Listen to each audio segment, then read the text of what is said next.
Hey everybody, welcome back to When Harry Met Board Games, where we feed our people with relatable content and our victory condition is your satisfaction. I'm Harry, and before we go any further, please don't forget to hit the subscribe button somewhere on the lower right hand side of your screen. That way we could all move on with our lives and enjoy the rest of this video. Today we have another board game review, and I will be continuing my review of a series of expansions, review copies that were sent to me by Upper Deck Entertainment of the very popular superhero-themed deck-building game, Legendary, a Marvel deck-building game, also known as Marvel Legendary. Today I'll be reviewing a copy of this right here, the Heroes of Asgard small box expansion.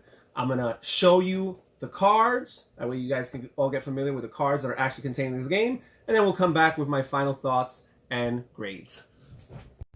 Alright, so let's take a look at the cards. First, let's take a look at the schemes. This is one scheme right here. This is called Ragnarok, Twilight of the Gods. And this is probably the most interesting scheme to me in this game. It says there's 11 twists.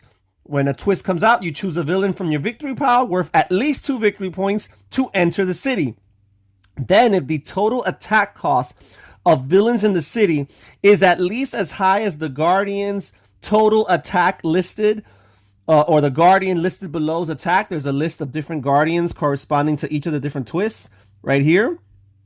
If the number of the collective villains in the city's attack cost is higher than the number listed next to the individual Guardians, then you put this twist next to the scheme as a Guardian defeated, and evil wins when there are 5 Guardians defeated. I think this is a really neat and thematic twist, and also, or scheme I should say, and it's also a very difficult one. I find very challenging. And you got all these different Asgardian characters here listed down below as the different potential Guardians. So we also have this scheme right here. This is called Asgardian Test of Worth. I like this one as well. You have 11 twists in the villain deck. For the first 7 twists, when they come out, each player who is not worthy, and worthy is a unique keyword introduced in this expansion. Basically, worthy means that you either have to have a card, a hero, that is worth 5 or more recruit points, either in your hand or in control, right? Or a card that you played this turn. And if you are not worthy, you discard a card when the twist comes out. And then if at least half of the players, and you round up, are not worthy, you put this twist next to the scheme as a moral failing. For twists 8 through 11, you automatically put this twist next to the scheme as a moral failing. When there are 5 moral failings, you lose the game, or evil wins. So the last 8, 9, 10, and 11, 4 twists are automatically moral failings. So you better make sure that you handle pretty much all of the first 7 twists. So that one, again, very interesting and very tough. We have this right here, the Dark World of Svartalfheim. I'm trying to say that the best I can. Svartalfheim. All right. 10 twists. You put this twist next to a city space or headquarters space. So you have the option that doesn't already have one as an eternal darkness. There are special rules. Villains in the city spaces with eternal darkness get +1 attack value added to them. And to recruit a hero in a headquarters space with eternal darkness, you must pay an extra 1 recruit. So it makes both the city and recruiting of heroes more challenging, and you kind of have to pick and choose your spots in the board. Evil wins when all city spaces or all headquarters spaces are covered in eternal darkness. So that's very important.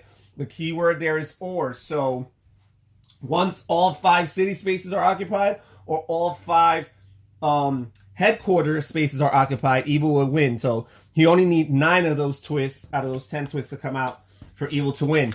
And then finally, the last scheme added in this expansion here is War of the Frost Giants. There's 9 twists in the villain deck.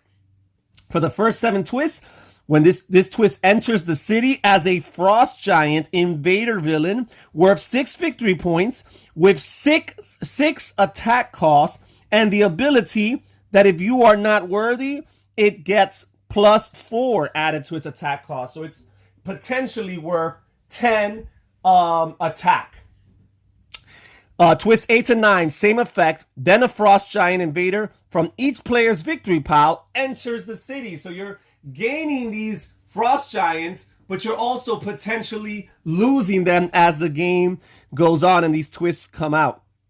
Evil wins when there are 5 frost giant invaders in the city and or escape pile. So even the ones that are still in the city that you have not defeated work against you. So those are the schemes. I found all of these schemes to be very, very interesting.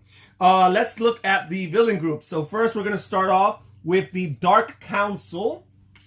And here's one of the villains for the Dark Council. We have Ulk the Troll, and he has a base cost of 3 attack, and he gets +2 attack if you are not worthy. Again, if you don't have a card in your hand or in play or in your control, that is worth 5 or more, you are not worthy. And then he would get 2 added to his base attack of 3 for a total of 5. When you fight him, you KO one of your heroes. We also have the Mangog here, and he also has a base attack cost of 3. And it says here that the Mangog gets +1 attack for each villain in the victory pile of the player on your right. And he has an escape effect. Each player who is not worthy gains a wound. Okay, so that is the Mangog. Then we have here Cinder, the Fire Queen.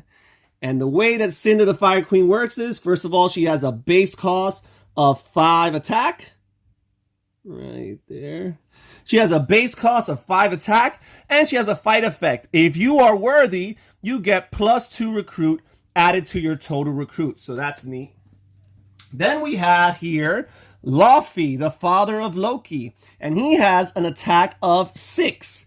But he also has an ambush effect. It says that Luffy, he captures the Casket of Eternal Winters from any villain, mastermind, or player's control or discard pile. And I'll explain shortly what the Casket of Eternal Winters is. He also has an escape effect. If Luffy holds the Casket of Ancient Winters, you must say Fimbulwinter has come, and each player discards down to 3 cards. So him escaping in and of itself is not too bad, but if he escapes with the Casket of Eternal Winters, then that's a big problem. And what is this Casket of Eternal Winters? Well, first of all, this game introduces a new card type, which is villainous weapons, which are actually part of the villain group.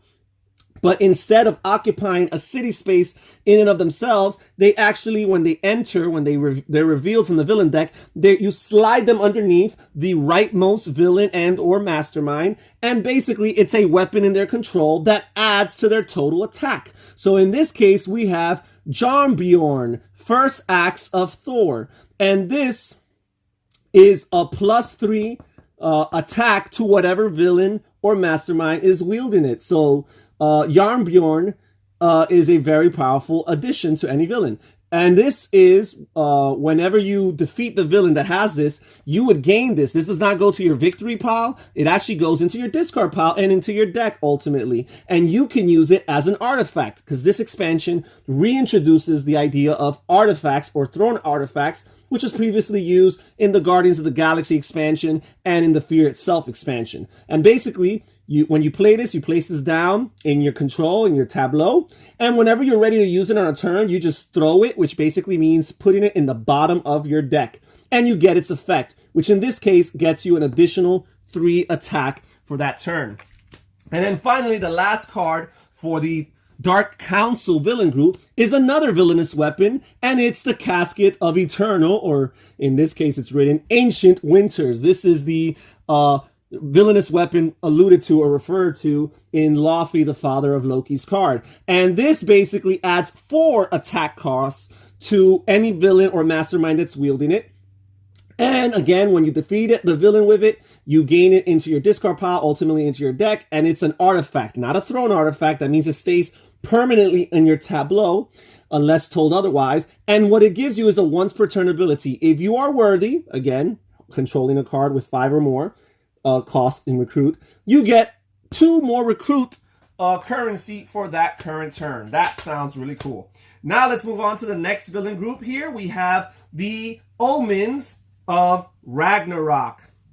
And we'll start here first with Scourge the Executioner. And she has, or he I should say, has a cost, base cost of 4 attack, and has this keyword here, Conqueror. And the way the Conqueror word works is, it'll usually have a location within the city, one of the 5 city spots, or even multiple of those city spots, listed before the word Conqueror. And what that means is that if that spot in the city is occupied by a villain, then this character will get the number to the right of Conqueror added to their base cost. In this case, he's a Bridge Conqueror 3. So he will have 3 added to his base cost of 4 whenever the bridge space in the city is occupied by a villain. Also, he has a fight effect. You KO one of your heroes when you defeat him.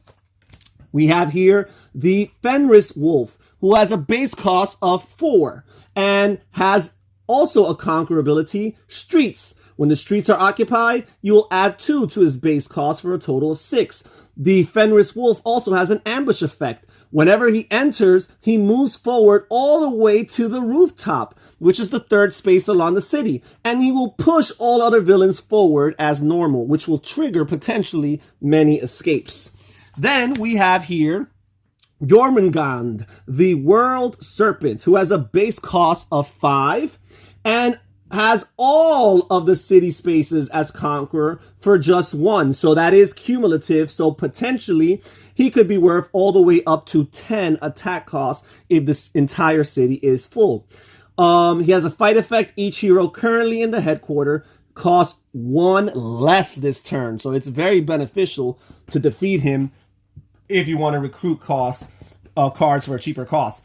Then we have Surtur here, Fire Giant King, and he costs base cost of 6, has a fight effect which says put this into your discard pile. So he does not go into your victory pile, he goes into your discard pile because he will become an artifact with a once per turn ability that you get Sewers Conqueror 1, which means you as a hero, if the sewers are occupied, your cards or your total attack value that turn will be 1 higher.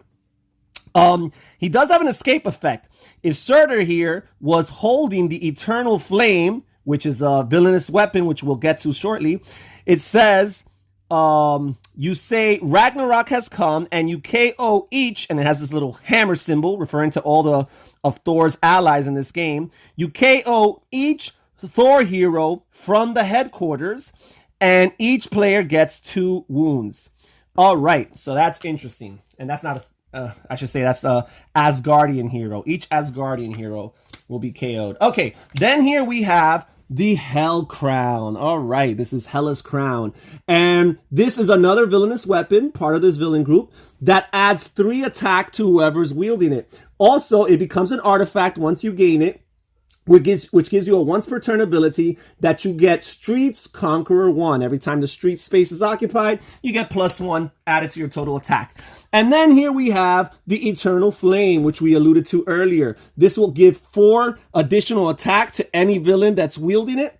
And it has an ambush effect. It says if Surtur is in the city, he captures the Eternal Flame. So no matter what spot he's in the city, it automatically will go to him. And if a player controls Surtur's crown, that card enters the city as the villain Surtur and captures the Eternal Flame. So if a player controls Surtur's crown, that card enters the city as the villain Surtur and captures. So that's a very interesting ambush effect if you already have the Surtur's crown card in your possession. And it becomes an artifact. Once per turn, you return a 0-cost card from your discard pile to your hand. That could be mildly helpful. All right, so now let's move on to the masterminds. And we have 2 really interesting masterminds here. We have Malekith the Accursed, who has a Master Strike that he captures a villainous weapon from the city or from any other player's control or discard pile. Then this Master Strike enters the city as a villainous weapon called Dark Spear that gives +2. So this is Master Strike really plays off the other schemes and the other things going along in this game with the villainous weapons. So not only will these Master Strikes make Malekith more powerful as he's getting more villainous weapons added to his control, but it'll also keep circulating villainous weapons into the control of the other villains in the city. So this is a really, really tough mastermind, even though his base cost is only 8. And just like many of the recent expansions, he does have an epic version of himself if for whatever sick reason you don't find his regular version to be challenging enough. And then the other mastermind we have is Hela, the goddess of death, who has a base cost of 10. She's a bridge conqueror 5 and a streets conqueror 5. So potentially she could be worth 20 attack without the need of any other villainous weapons. Her Master Strike says that the Master Strike enters the city as a 5-cost Army of the Dead villain worth 3 victory points. Then you choose a villain worth 3 victory points or more from your victory pile, right? And that villain would enter the city. So not only does the strike enter the city, but a villain from your victory pile will potentially enter the city. If you don't, you'll gain a wound. And then it will fill the city up. So this actually combos dangerously well with the Twilight or the Ragnarok Twilight of the Gods master scheme. So this is very dangerous when you combine her and that scheme. It is so hard to win. And a lot of these masterminds scheme tactics actually come back to them as villainous weapons, which will make their future defeats more and more difficult. And again, Hela has her own epic version of her card. Now let's see some of the other good cards in this game. And now we have the heroes. First here we have Vandral the Dashing. He has a recruit cost of 3.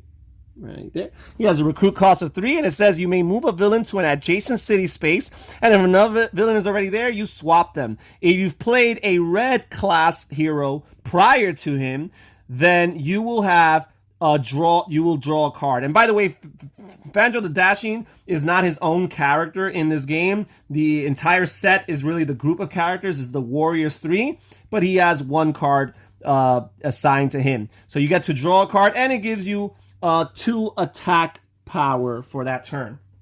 Then continuing the Warriors 3, we have Hogun the Grim here, who costs 4 to recruit. He gives you 2 recruit, and if you've played a green class hero prior to him, it says that you may KO a card from your hand or discard pile. So this is very helpful for the culling or thinning out of weak cards. Then here, again, part of the Warriors 3, we have Voistag the Valiant, who costs 6 to recruit. He gives you a base attack of 3, but he has the keyword Bridge Conqueror, which again means that if the bridge is occupied, then he will get 1 more attack point for that turn. However, if you've played a yellow class hero before him, then he gets Bridge Conqueror 3, which means he gets 3 more attack value added to that turn. So this guy could potentially give you 6 attack in total. And then we have the ultimate or rare card for this hero group here, the Warriors 3, and it's called 3 Stand as 1. And this card has a recruit value of 8, and it gives you a base attack of 4 here. But it says that if you've played at least 3 other heroes this turn, 3 other non-gray heroes, that means non-starters or shield officers, with different card names this turn, you get 3 more attack added to your total. It also says that if you've played an Asgardian hero prior to this card, this card becomes Streets Conqueror 3, which means if the streets are occupied, they'll have 3 more added to their attack cost. So this card could potentially, if all the prerequisites are met, can give you 10 total attack. So this is a very valuable and powerful card. All right, now let's move on to the next hero, which is Beta Ray Bill. And first we have his Hope of the Corbinites card, which is a very economical card, only costs 1 to recruit. It gives you 2 recruit points for that turn. However, to play this, you must discard a card, and then if you are worthy, that means you have a card in your control that's 5 or more recruit, you can draw a card. Okay, so that's this guy. Then we have Stormbreaker, which is an artifact. And lots of the heroes in this game have cards that are just artifacts. And the way an artifact works, it goes into your tableau and it stays there unless told otherwise. However, it's a thrown artifact. That means that to activate its ability, you need to place this card on the bottom of your draw deck. And then you would activate its ability. And in this case, it says you cannot throw Stormbreaker unless you are worthy. And if you throw him, you get to throw this and you must discard a card from your hand. And then you get +2 attack for each card you discarded from your hand this turn. So this combos really well with a card like Hope of Corbinites and some of the other cards that in particular Better Ray Bill has. Let's see his next card here. We have this card right here, which is Bioengineered Cyborg. And this card has a recruit value of 5. It gives you a base attack of 3. And it says that you may discard a card. And if you do, you're allowed to draw a card afterwards. So that's pretty helpful and combos well with some of his other cards. Then we have his ultimate, which is the Warship Scuttlebutt. And this has a recruit value of 8. A cost of 8. And it gives you 4 attack. 4 base attack. However, this card says you may discard a card and then count the number of cards you discarded from your hand this turn and you draw that many cards. So this card again combos well with lots of his other cards and potentially can add up by allowing you to draw many other cards. Now let's check out the next hero. We have Lady Sif. And this card in particular is her Dimensional Blade, which is a thrown artifact. It costs 2 to recruit. And when you throw this artifact, again, placing it on the bottom of your deck, it says that you get +1 recruit and +1 attack. This can be slightly helpful. We also have this other card of hers, and it's another artifact. This is the Winged Helm. I think most of her cards, if not all of them, actually are thrown artifacts. And again, this costs 3 to recruit, and it says you may throw this to get +1 attack. And during any other player's turn, if a player would gain a wound, you may also throw this to reveal, to prevent that wound and draw 2 cards instead. So that is very helpful for the prevention of wounds.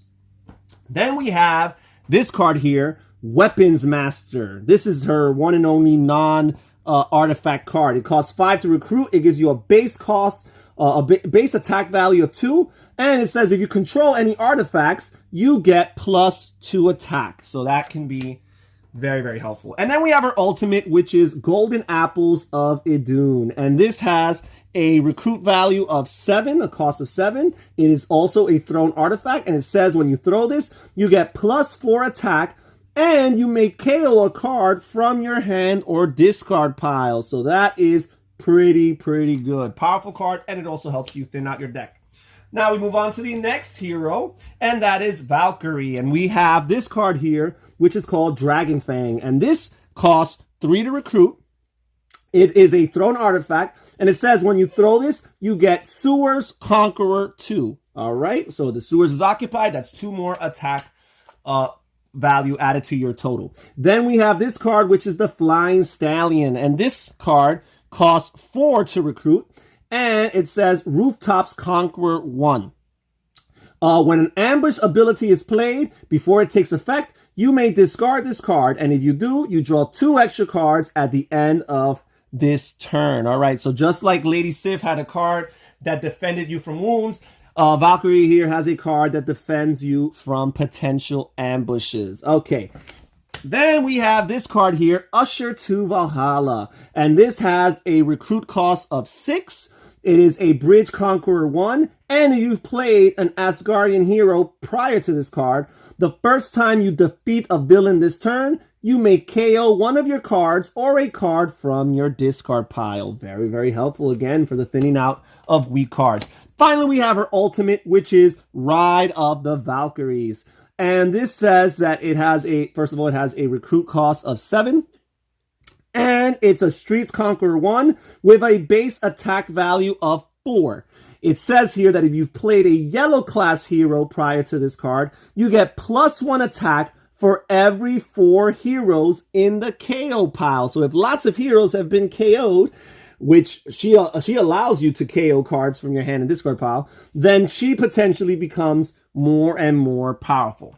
And finally, we get to the last hero in this set and the main star of them all, which is Thor. And here we have this card called Test of Virtue, which has a recruit cost of 3. It gives you 2 recruit and a base attack of 0. However, if you are worthy, that means you control a card again with 5 or more recruit value, then you get +2 attack added to this card. Pretty good card for only 3 recruit points.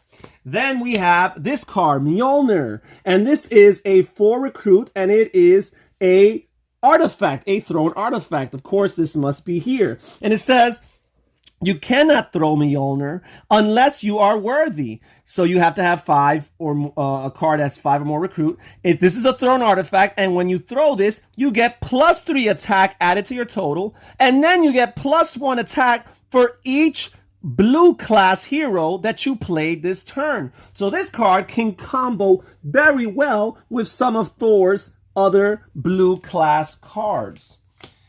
Then we have this card here, Divine Lightning, which is a 5, it costs 5 to recruit. It gives you a base attack of 3, and it says you get +1 attack for each other card you played this turn that makes you worthy. So again, you're gonna be trying to be worthy in this game because it's so important to the overall game plan and to some of the many schemes and even villains and masterminds you're gonna be facing. So this card can be very powerful to combine with other cards in this expansion. And then finally, the ultimate card for Thor in this set is the Royal Decree, which has a recruit cost of 8. It gives you a base attack of 5, but it says here that if you played an Asgardian hero prior to this card, each player who is worthy draws a card, and each villain that isn't worth at least 5 victory points gets -1 attack value for this turn. So not only is this card going to make you very powerful, but it's potentially going to make some of the less powerful villains even less powerful. So that can combine very, very well. And that's it. Those are all the cards in this set. Let's get to my final thoughts on this expansion. So what are my final thoughts about this expansion, the Asgardian Heroes expansion for the Legendary Marvel series? I'm going to just straight up say it from the beginning. It is one of my favorite, if not perhaps my favorite small box expansion for the entire series. I really liked the Fantastic Four, one of the first. I think it was the first small box expansion. But this one is just as good, if not better. I'm a big fan of Thor and the Norse mythology and the implementation of that Norse mythology within the Marvel Cinematic Universe, within the Marvel comic universe. So that's something to take my comments and opinions with a grain of salt, factoring in the fact that I do have that bias.